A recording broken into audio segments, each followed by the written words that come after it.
situations of hopelessness and helplessness. The government gives them the drugs, builds bigger prisons, passes a 3-strike law, and then wants us to sing God Bless America. No, no, no. Not God Bless America. God damn America. That's in the Bible for killing innocent people. God damn America for treating us citizens as less than human. God damn America as long as she tries to act like she is God and she All right, is supreme. Pod Damn America. What's up? First off, I should introduce myself. I'm Jake Flores. I have with me Anders Lee. Anders Lee here. Raghav Mehta. Raghav Mehta. And over here is our special guest, comedian and journalist, Bronwyn Isaac. Hello. Hey, I'm here. I'm ready. I was gonna say I'm queer, and then I was like, I guess I'm not. What a moment. I'm here. It's a spectrum. Go. We're all queer. Who knows? I'm mean, not sure. I'm flexible. Let's Yeah. go. Yeah. Everyone's reaching for that cue card, you know, Right. these days. We're queer podcast, Pod Damn America. Yeah. You can't prove we're not. Mm-hmm. I mean, and if they try, you can write a Medium post about it. Yeah, and and I if you will do, retweet it. you're erasing our identity. Yeah. Let's make a pact to never disclose if we're queer or not, Sure. because nobody knows. Just do it, James Franco. Yeah, Yeah. I'll take the mystique. Franco, or where are I you at? won't, because maybe I am. Speaking of James Franco and Oh, no.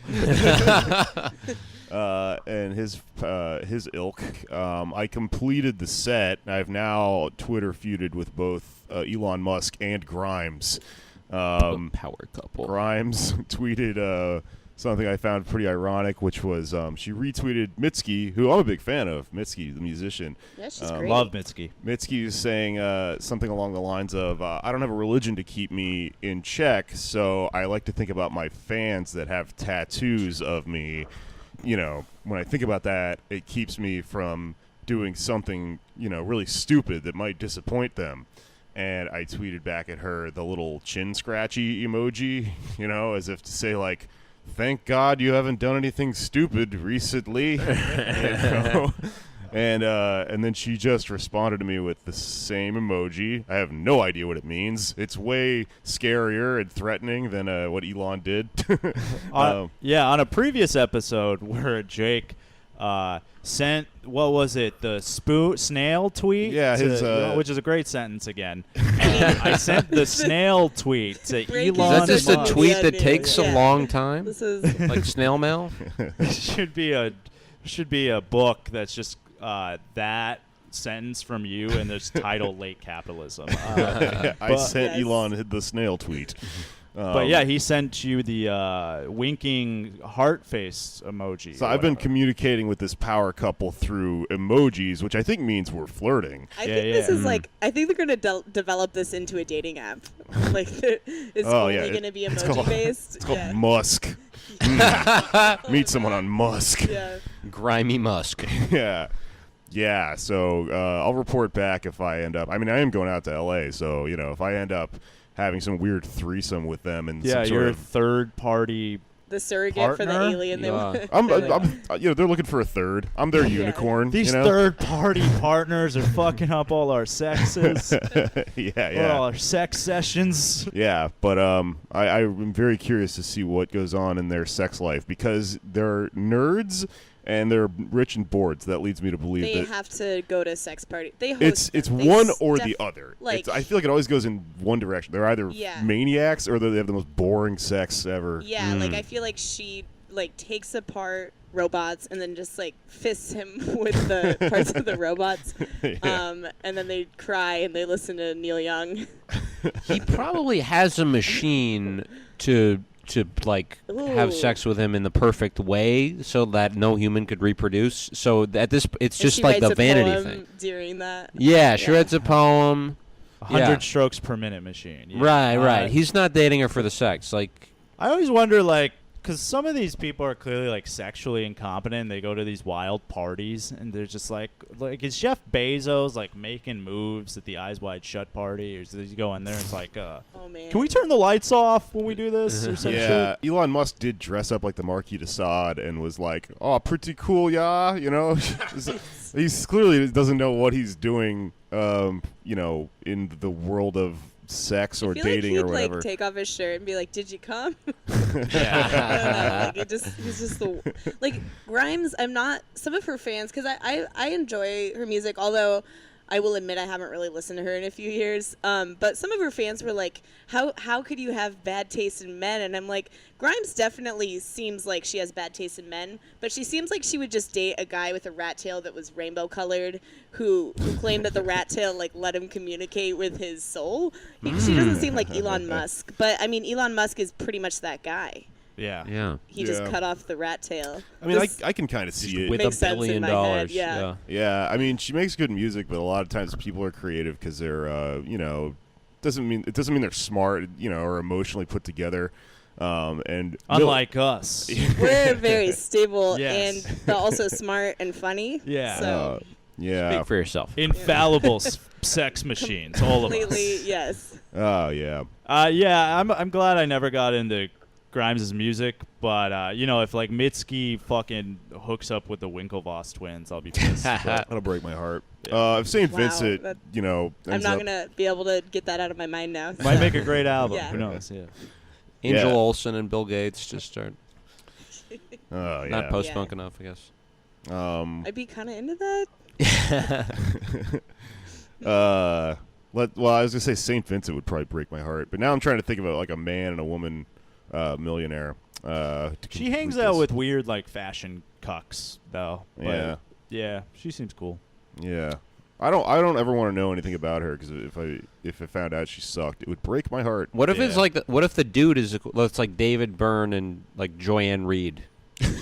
Wow, I feel like that's happened. Oh my god. He's Oh, man. He's like, That would fucking rule. Yeah, that I would be be great. obsessed with that. Jake, We could at least get them to go on a date. date. Like it would be, Tag it would be in poor taste for people to demand that they like do anything sexual, but at least going on the date, that's innocent enough. Like we can demand that on social media. Anyways, Bronwyn, thank you for coming to the show, or thank you for coming on, rather. I think our story that you've brought us is, can you tell us a little bit about your, I'm going to fucking say that over again. Bronwyn, thank you for coming on the show. Can you tell us a little bit about your story specifically relating to Alexandria Ocasio-Cortez and Yes. your work as a freelance journalist? So it all started in 1990. I was in the middle of the grunge scene. This is like a mob movie. As far back as I can remember, I was trying to write about AOC. I've been trying to Before she trying to even get this knew. lead before she was able to talk. Yeah. I was working for Bustle for a while. I got hired to cover the election. And I will talk some very open shit about Bustle. Yeah. Do it. But I was covering after Trump won, and everyone was like, "What? How did this happen?" We didn't. I was trying to cover local candidates who are running, and so I interviewed people from Emerge America and Emily's List. And one of my friends works with Brand New Congress, and he was like, "Hey, would you want to interview some candidates?" And I was like, "Yeah, I've been trying to get a hold of you guys." So I got connected with Alexandria Ocasio-Cortez, and I interviewed her about her run, and I felt like it was a great interview. She's, as we know, very intelligent. But after I wrote it, my editor, who had approved it, basically was like, "Well, I don't really feel like what's her thing?" And I was like, "Well, I'm talking about her politics." And she was kind of like, "Well, nobody knows who she is." And I was like, "That's kind of the point, is that Trump is president, and a lot of people on the left are actually mobilizing, and I want to cover that." And basically she was like, "Well, you could have asked her more about being a woman." Wow. Yeah. And, Bustle is catered towards women. And I was like, well, it does come up, certainly. But I also think it's condescending. I'm a woman. She's a woman. Yeah. What am I going to ask her? Like, hey, how's it going? We're both women. How's Like, it hanging? Yeah. You How is can't that? say that. It was very like, oh, you didn't you didn't talk about like her race or gender, basically. And I was like, well, yeah, because it comes up. I'm not gonna like she stands out as a politician, and I did ask a question about what she would say to other candidates running, especially if you're a woman of color running against a white male politician who's been there for a while. So we talked about that, but basically my editor was like, it's not buzzy enough. Sorry. Not lesy enough? Buzzy. Buzzy. You know, Okay, it's I was clicky. like, what? It's not sexy. It's not like here's how this vagina is gonna get into politics. Yeah. Sorry, how did this this precious bonnet make her way into? But this really does tell you so much about how one of the huge problems in how this information gets permeated is how just fucking whack journalism has become. Oh, for sure. And also yeah. In my experience, being a music journalist back in the day, interviewing female musicians, interviewing maybe female comedians, performers, number one thing to remember is don't just ask them what it's like to be a woman in whatever industry, because you're reducing them to just being a woman in that industry. Just fucking ask them about their work. Yeah. It's it's a no-brainer. And I mean, it comes up. Obviously, yes. I know that as a woman in the world, but I just felt that was condescending. And Bustle, okay, so Bustle was founded by this guy, Brian Goldberg, and he ran a sports site. He knows how to make money. I'll just say that. Yeah. He's really good at making money. This is a revelation for me, by the way. I assumed it was just that a woman Betty founded Bustle of the Bustle family. His whole concept we thought it was Mr. Rogers. If you put out a bunch of articles, then you'll get enough clicks to make money. So it's all about pumping them out. And that was his model, and that remained his model for Bustle. But for Bustle, he had this come to Jesus moment. If you guys read interviews with him, it's wild. Just his arrogance, where he was basically I was thinking there's all these websites for women. And it's all about makeup and relationships, and women like politics too. That's basically politics for her. Yeah, yeah, exactly. For girls. Exactly. That was basically his conceit. And I mean, there's obviously a lot wrong with that. I mean, one of the biggest misconceptions is there are a lot of websites that are geared towards women that already cover politics way better than Bustle does. Mm-hmm. When everybody freaked out about Teen Vogue. They're great. Shit, Teen Vogue rules. is good reporting. They've been doing really decent reporting for a while. They did change their editor-in-chief, so it became better. So Brian Goldberg was the founder. So that's the context for Bustle. It's pump shit out, make money. Remember, this is for women. They hire a lot of really green writers so that they can pay you shit. I got paid less at Bustle than for nannying. But they wanted me to write an article every hour. Jesus. Wow. Yeah. Every hour? Yeah, How yeah. is that Which is even- not, again, they also cut out a lot of original reporting because you can't interview someone, transcribe it, and write a good article in an hour. Yeah. So they're like, why don't you just quote CBS News and then, we'll do our own version. So that's so that's the context. So I had my interview with Alexandria Ocasio-Cortez, and I was like, I'm not worried about it. Other websites will take this.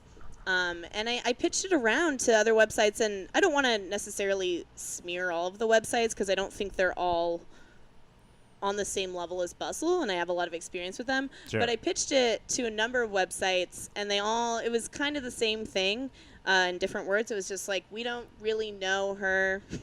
What is the point of journalism? Yeah. There's not, and I was like, well, I thought the whole point, your website is talking about how we need to mobilize on the left, or the center, or wherever you really are. But when I actually want to cover a story about that, it's not sexy enough. You'd rather me talk about someone who got yelled at by a racist. Mm-hmm. Yeah. rather than let someone talk about their actual politics. So yeah, well, it's Yeah. weird because this two-pronged thing happened, this two-factored thing happened with somehow identity politics being taken to such an extreme that now it is very reductive. I mean, the culture is now to insult someone by demanding that their story be about their race or gender, which is not irrelevant. That's also a really wrong way to look at this shit, but it's just a factor in the middle of the story of like a person's actual, life and existence. One slice of the person and pie. I feel like it's not that hard to find a way to not erase that while actually letting them talk about, because it's gonna come up. I mean, if you're a good writer, smart person, it's like you can kind of understand that's extremely relevant within Show, the story. not tell. Yeah. But pretty simple rule. I think that somehow how we got there a little bit has to do with click-based journalism and absolutely. I used to write satire and troll articles basically, and it's very easy to observe I got more traffic and got paid better when I made stuff that purposely annoyed people and got their hackles up and stuff, and then all the traffic more often came from people going, can you believe this? I'm outraged than from I have some very insightful fucking sincere things. Nobody wants a nuanced headline. The moment I decided I wanted to quit doing music journalism, so I was writing for local papers in Minneapolis, and then I got hired by this web blog that was popular at the time. I'm not gonna. It was Consequence of Sound, whatever, and it doesn't fucking matter. But so I was assigned to review this 9 Inch Nails concert, which is already a bullshit assignment because it's I've reviewed so many shows. There's not much to say. Yeah. It's hey, it was nice and ethereal and other adjectives that everyone uses, and I did it, and there was an opening act, there's explosions of sky, and I told my editor ahead of time hey, I'm not going to make this opening act, is that going to be a problem? And he didn't respond to me, and then I sent in the piece the next day, and he's hey, there's nothing about explosions in the sky, and I'm I couldn't make it, I was late, I'm very sorry. And then he's well, we got you in because of their PR person, so could you just write something? And I'm what? And he's just well, just make something up. I'm no. And then he's well, I'm not going to publish this. And it's just well, then fuck, I didn't say this. But I'm fuck off, dude. I just didn't do anything. And he's just very terse and angry with me. It's well, what is the point of any of this? You should have just turned in explosions in the sky are all 7 feet tall and have green hair, and their tuba was sometimes a little off key. Come in the form of fireworks. Put in a keyword they want and just let it link to their album. But yeah, it was insane, and that's when I decided I wanted nothing to do that with that world. But harkening back to the main story here, we discussed this a little before the show. You said there was probably a pretty obvious bias covering DSA-endorsed candidates. I imagine there was no explicit statements about that, right? Yeah, nobody said we don't want to cover her because she's a socialist or we hate the DSA. Yes. But I've noticed my experience pitching, not specifically Bustle, but some of the other websites, when it feels too left. And I mean, you were mentioning a PR person with explosions in the sky. Yeah. A lot of more center politics, you can link it to a brand. You can link it to a brand campaign. There's PR people pushing candidates. There's PR people pushing products that link to a campaign for birth control. And I mean, I'm hey, get birth control there any way we need. But with grassroots, there's no corporate incentive. And so I've noticed that those pitches get rejected. And especially with Alexandria, she... Do you think that's what was really going on there? Is a little bit of oh, we have no we're profit not to be made off of this. From it. Yeah, I think that's definitely. Yeah, I think that's definitely a lot of it. A lot of the writing I've done does incorporate requests from PR people and branding, which is a whole nother bag of hell. Mm-hmm. Yeah, well, there's publicists that request you send the interviewer piece to them before you publish. Yeah. Just so they can approve it or whatever. It's insane. Or tell you, you can't ask them questions about these certain things. Yeah, right. Yeah. Yeah. So wait, you did end up interviewing her though? I did. Yeah, I got the pitch. At first, my editor said, "Yeah, go ahead, interview her." And then I interviewed her and I transcribed it, and that's when it got rejected. Wow. Yeah. And this happened a year ago? This was about a year ago. Wow. Yeah. A little over, I guess. Yeah. I would suspect your editor right now is typing up a piece Oh, about yeah, I'm how excited they for the knew all tweet. along. Yeah. I never liked I you. have been standing next to Alexandria for the last 3 years. Right. She's my best friend. That's the take that all these people are having. Right, all the media right now is all losing their mind and going like, this was our idea or some version of that, or like. She is a centrist is a lot of takes that a lot of them are putting out, which is just so easy to prove wrong. Like, Yeah. trying to disassociate her from Bernie, which fine if you need to do that, but trying to disassociate her from like Bernie's like politics and disruption and antagonism of the establishment is like. Just read her campaign. Like she doing this. For him. She's a centrist if it's between the center of Bernie and like Lenin. Yeah. I do think we should bring back Lenin. Yeah. For sure. Throwback. John. But there's kind of this catch-22 with like candidates like this where they're like, well, we can't cover them. We just can't like give a story to everybody who wants to run for office.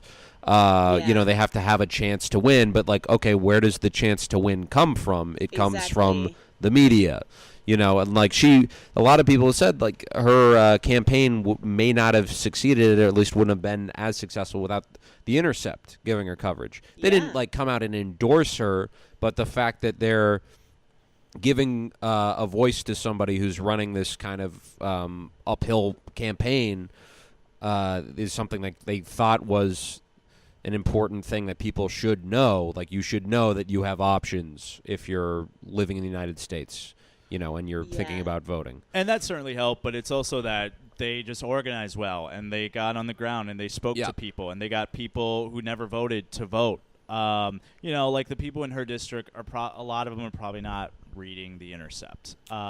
Maybe some of them are. Right, but the fundraising and... Yeah.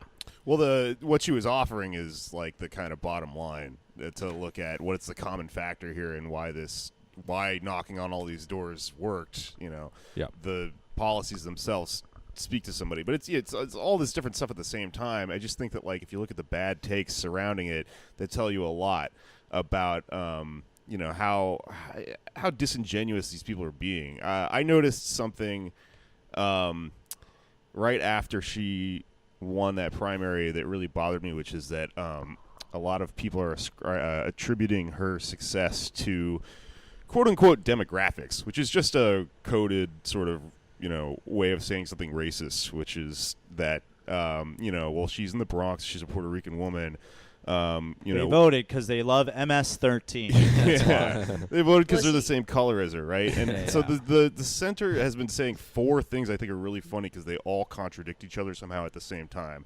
First one is she won because of demographics. That's the only reason she won. The second thing is Cory Booker and Kamala Harris are apparently the most electable politicians in the Democratic Party. Well, if you believe that people of color only vote based on the same color as you, well, then what's going on there? Because that sounds like you're saying that white people vote for complex reasons and people of color vote because you're the same color as them, right? It's fucking racist. The other thing is, the other take they have is, socialism may have won in the Bronx, but it'll never win in the Rust Belt. But these people also... I'm so tired of the Rust Belt. Yeah, oh my God, I know. Can we stop? Yeah.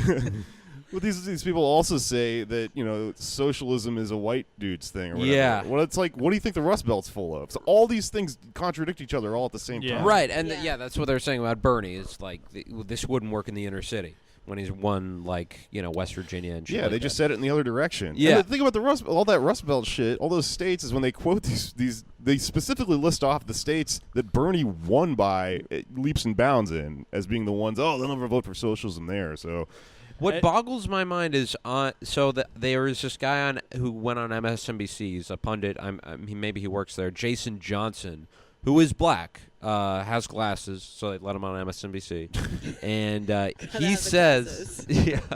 he says on some show, 2020 is not the year where Democrats can run a woman or a person of color. It's almost like That's they why they said let 'em that on. every Yeah, year. that's exactly why. Weird. Yeah, it's why. Just gotta wait until the Earth has, it is all just fire, and then Yeah, maybe then try to maybe, run a yeah. campaign. What? Yeah. But Or until it's the person that they want to run. that Wait, falls so into he that wants category. to run Bernie Sanders. That's what he No, said. no, no, no. Yeah. I'm Yeah. kidding, kidding. No, he Gotcha. said it's got to be Joe Biden or some other prick. And Oh, that's how he said it. John yeah, Kerry. it's got to be an Joe asshole, someone Biden, who's had and a the fair. vice president is going to be an ice cream cone, like that ice cream cone that he had in the viral photo. Yeah, Ugh. it's because it's because VP's they Pickle Rick. but they bought this like narrative that Trump the debate is now dominated by the Trump voter, and like that's what we have to work with now. Like they're ignoring the fact, and this is the perfect person to say that because it allows MSNBC viewers who think this to be like, oh, a black guy said it. I want Uncle Joe. This is the only Well, time I it's believe in probably crisis honestly actors. just like, I want money, Yeah. Yeah, it's also like, just don't pay me a lot to say this, so whatever. Right. Yeah. And but you don't need racists to win in the general election. Hillary Clinton would have won if she had like gone to minority communities. If she had gone anywhere, she'd like spent so much time fundraising and Well, like But I she just didn't- say Hillary would have won. I don't think she had enough hot sauce in her purse. yeah. But also, it's not that they're buying into that idea. It's that they fear the uprising of actual legitimate leftist candidates taking these positions of power. And this is what I wanted to speak about, this broader issue within the media. So, like, mainstream journalists are married to this idea of objectivity. I've been having this argument with journalist friends of mine who've, like, gone on to, like, write for the fucking Hill and whatever bullshit paper. You guys are great. And they're married to this. Plagiarize them a lot for Hustle. Yeah. Yeah. This idea of like objectivity, and what they don't realize, the way a lot of institutional media, big media, corporate media treats leftist candidates and the criteria they apply for leftist candidates are inherently biased.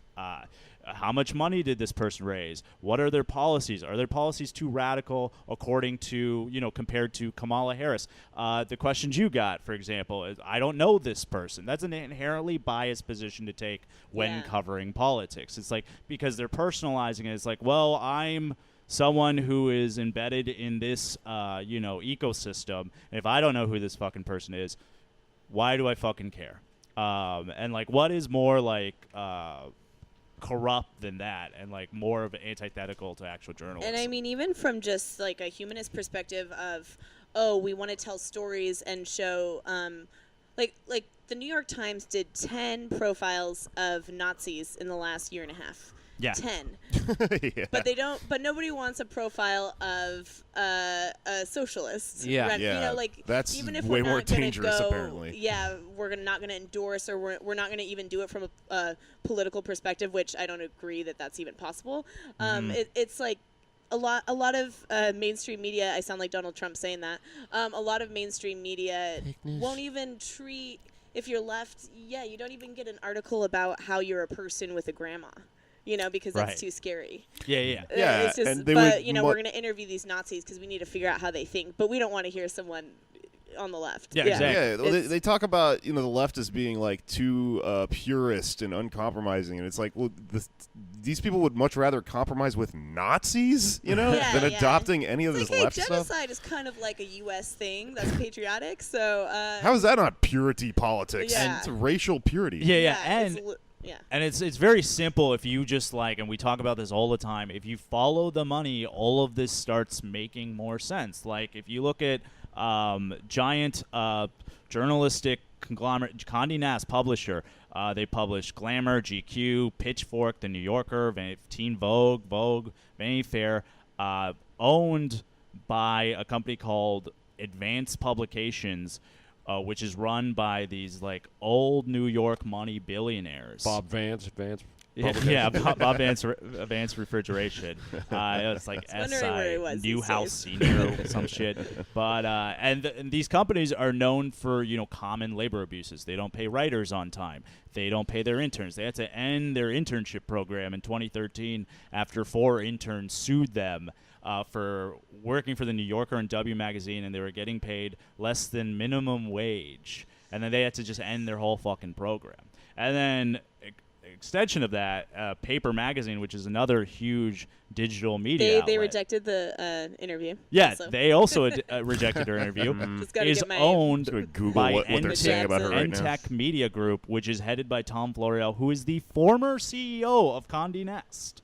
Like, so all of this is like, Yeah. Yeah. it's not like, oh, why are they doing this? No, it makes complete sense. why Totally. they're doing There's it. a very obvious, foundation for this Right, perspective. exactly. And when you point this stuff out, it's like people want you to like point to some room where people are sitting around smoking cigars and saying like, "This is the agenda we're going like to the push." Bilderberg Group. or Yeah, some shit, it's like they just have a bias. They have a preference, and you don't need to find that room. You can just look at the shit they put out and judge it based on the output. Like, Yeah. you don't need to unravel some secret conspiracy. You can just objectively look at what they're publishing and what they're not. Yeah, look at how the New York Times treated the Occupy movement compared to Yeah. the Tea Party movement. I just Oh, Googled. for sure. Yeah. I got Paper I- Magazine right here. 5 women to root for in this year's midterms. Big picture of Ocasio. Oh yeah. Oh, I yeah. pulled up three Yep. three headlines from Paper Mag today. One, this shirt Get a that shout benefits out. families separated at the border is selling out.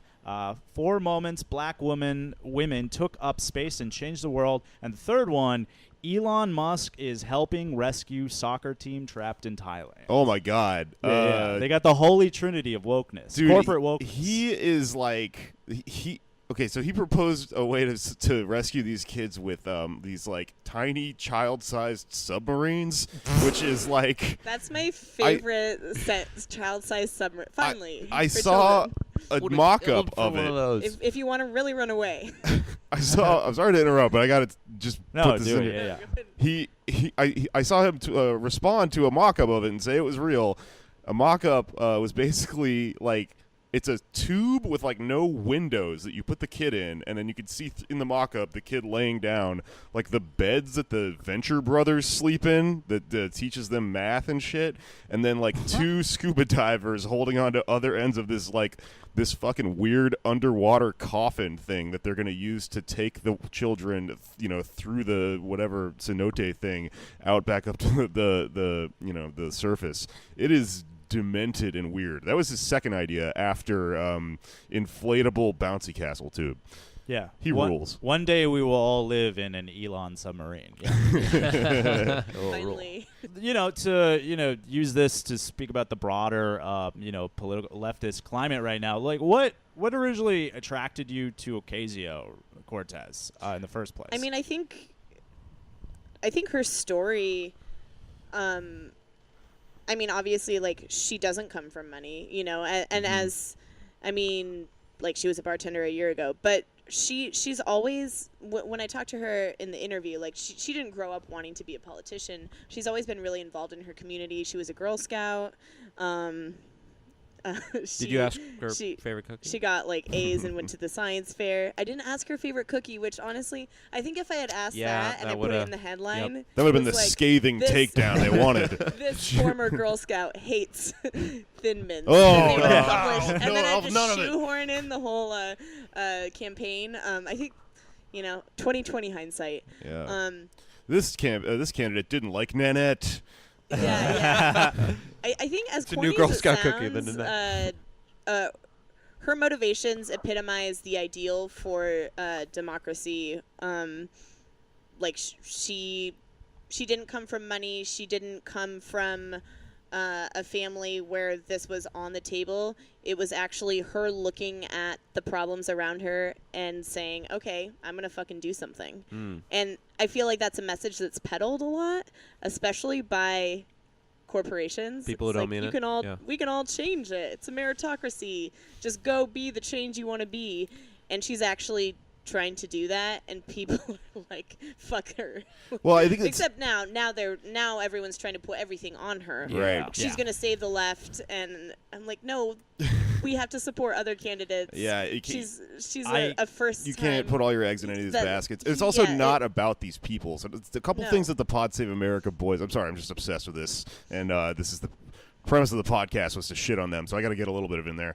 But there's 2 things I said about her that really bothered me, and one was they said like hard work is greater than money or whatever, and it's like no, she didn't accept large donations. What the fuck does that even mean? Which is why people liked her. Yeah. Because people don't like corrupt politicians. So most people are over this shit no matter who you are. The fact that she accepted nothing but small donations is a statement in itself, which tells you the person isn't corrupt. So exactly. she didn't overcome a large amount of money necessarily. Like it's a twisting of the logic there. That was the campaign strategy. And so it's kind of foolish to look at it as like, oh, this means you don't need money to win. No, you need the money, but it needs to be honest money. Yeah. The other thing that I think relates to what you just said about her is that they said she's an extraordinary candidate, exceptional candidate, or whatever. This happened because she is exceptional, and the fact of the matter is, she's like obviously great, and whatever. We're all Ocasio bros now, and she's hot and like she rules, and favorite person in the world right now. I got a tattoo of her already, so. But she can't disappoint you. Yeah, exactly. But I mean, the point of this populist socialist way of thinking is not about the person's identity. It's about exactly. what they run as a conduit for you to have access to power through them. It's not this weird great leader stuff. But these people are so mired in identity, like no matter which way they're talking about it, they just can't get their heads around that. And and you're right. She shouldn't have all this put on her as it's the cult new of leader. Personality, which I mean, we don't even need to get in. We don't even need to talk about Trump because he's like the eye so of cool. Saruman. He's like always there. Yeah, you just see him through the window watching us. But I mean that's a huge problem in politics in America, especially, is the cult of personality. And I'm not afraid for her. That might not be the right way to put it, but I am already annoyed at the way she went from, oh, she'll never win, to now she has to save all of us. Yeah. And not, like you said, another person who has these policies that other candidates have. Like Julia Salazar, right? Yeah. Julia Salazar running for state senate. And also, like, it is very the way the mainstream Dems treat it is like very similar to like the magical Negro archetype shit, where they're just like, oh, these POC women will save us. It's like, they're like also just fucking human beings with ideas who want to help and stuff too. Like, just reducing them to this like sort of like. There's like a fetish. I think there's definitely a fetishy thing. Oh, there. absolutely. Yeah. And a lot of these people's like true colors will fucking show once, people like Barbara Lee, Ocasio start having more of a national platform and start speaking out. And then they're like, well, isn't Hillary Clinton your hero? And then it's going to get into that shit. A lot of people said, why don't you support every other woman, even though white women have fucked you over forever? Gloria Steinem, eat your heart out. A lot of people said Hillary Clinton paved the way for Ocasio. It's like, well, she worked for Bernie. What are you talking about? But the other thing about that is that, you're right about that magical No women Negro, were elected before Hillary Clinton's presidential. That like fetishization thing, I think, is really a byproduct of the fact that these people do not think that we are smart. They don't think people of color are smart. They think everyone's too dumb to vote in their own interests. So you have to market them like look, this is like a person who checks all these boxes, and that's what you like, right? That's the only thing you'll vote on, right? Because they're that corrupt, or they think people are dumb enough to vote. They do think you're voting with your vagina, or you're voting for the black guy because you're black or whatever, and that's fucking insulting to everyone. It's absolutely it's and like you said, it shows their own bias. Yeah, because it's like, oh well, you're too poor to read, Yeah, you're too much of a woman, or you're not white, you're gay, like, and it's like, okay, I'm mad, so I'm probably reading more than you. Yeah. That's why so many people are just nihilistic, because they're like smart enough to realize how you got to throw your hands up in the air at some point and go, well, these people fucking hate me, Yeah. Word. And that's the people I believe that someone like Ocasio's winning over, because again, just to go through another bullet point of what Pod Save America said about her, is that they like you could watch them like coming to this point and somehow working through it and still not learn it. There you go.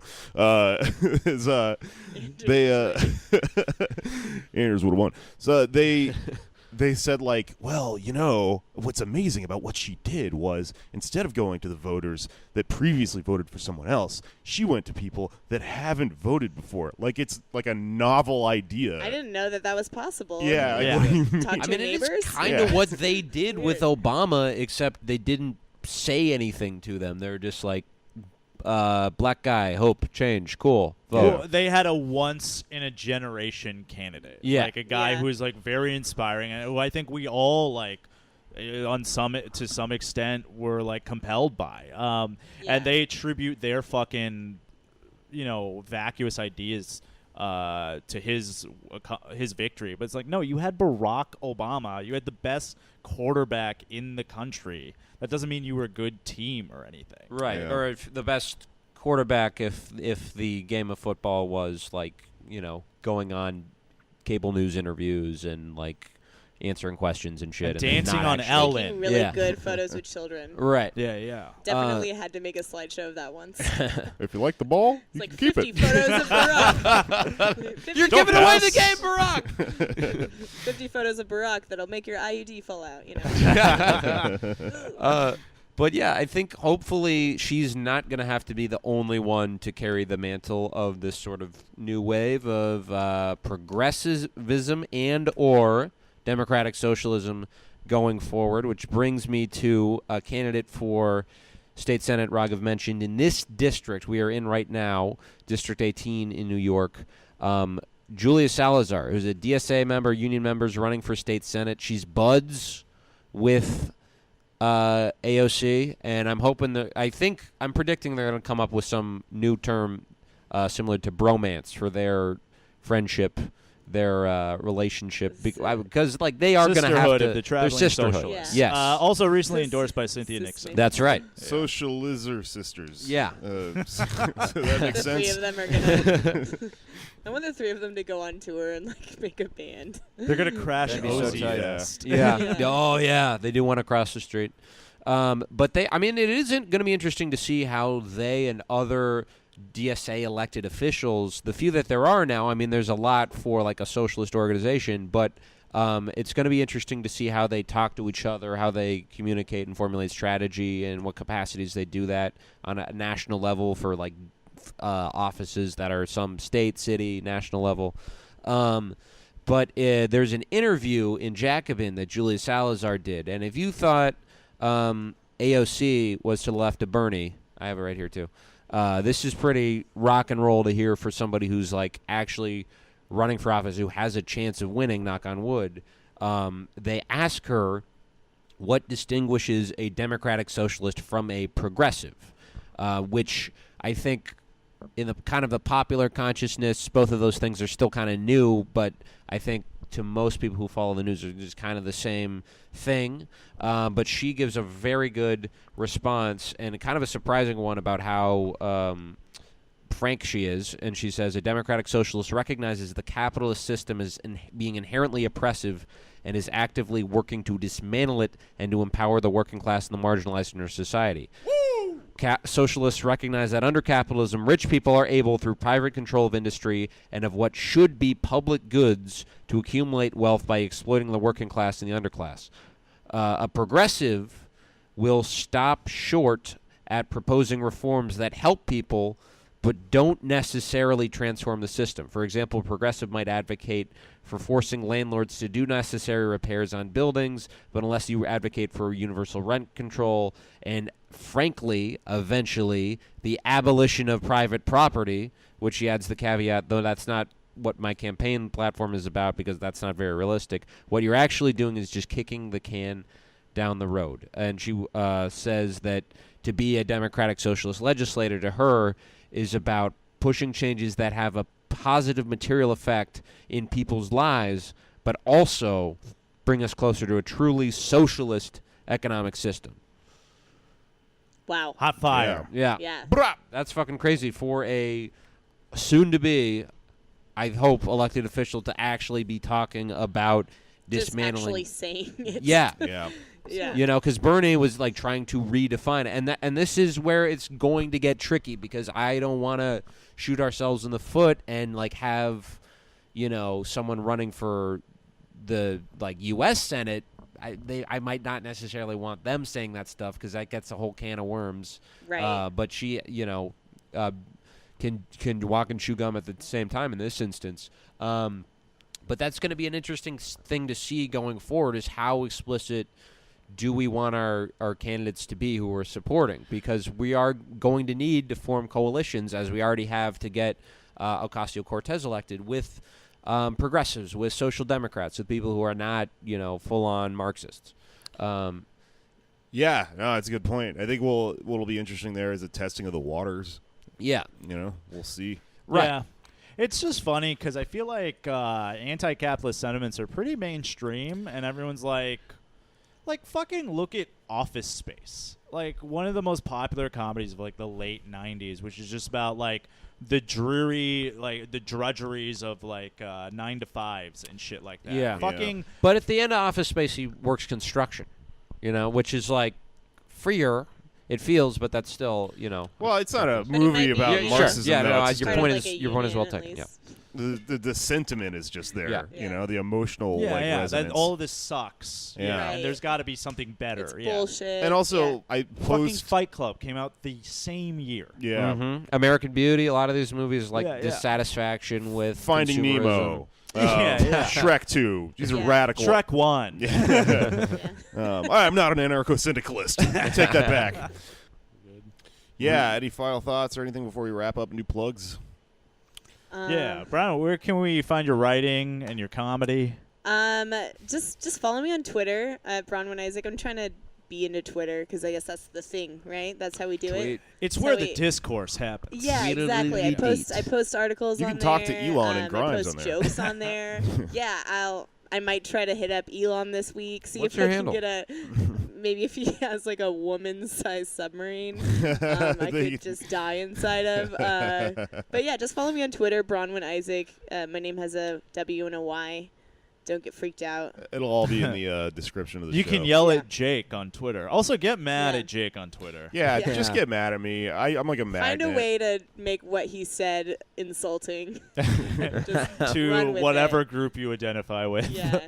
If you feel like lightning, I'm a rod, baby. Just hate me. I'll consume it all. I'll put it in a big sack and send it away into the ocean. What? All right? I don't know. I'm trying to That figure was out good. emotionally what I'm doing on Twitter, and I think it's just like getting all this hate out of Collecting other people's hatred. minds and then just like consuming it. Fair. Again, Raga Meta. Follow me, Twitter, ACLU official. I'm doing some shows, but more importantly, come to my weekly show, Cherry Bar on Thursdays, Park Slope, Airplane Mode, 8 p.m. It's good. And then we have another paid protest coming up on the 20th. More on that later. Cool. Yeah, check out that at Paid Protest. I am at Anders Leher on Twitter.com. I am going to be, for the UK fans, again, the 13th coming up. I'm going to be at Draper Hall in London. And then Edinburgh, August. Come to see my show in Edinburgh if you're in Scotland. It's going to be at Bourbon Bar at 1300, part of the PBH Free Fringe. You can find more details online. Cool. Once again, thank you, Bronwyn, for joining us. Thanks for having me. Thanks to everyone. I'm at Feral Jokes and everything. No need to plug all my shit. I'm coming to LA this Monday, the 9th of July. I'll be there through the 16th. On the 11th, I'm judging Roast Battle at the Comedy Store. That should be pretty sick. fun. Nice. Come out and watch, and I'll post my other shows on my pinned tweet. So I'll be doing some other stuff around town. All right,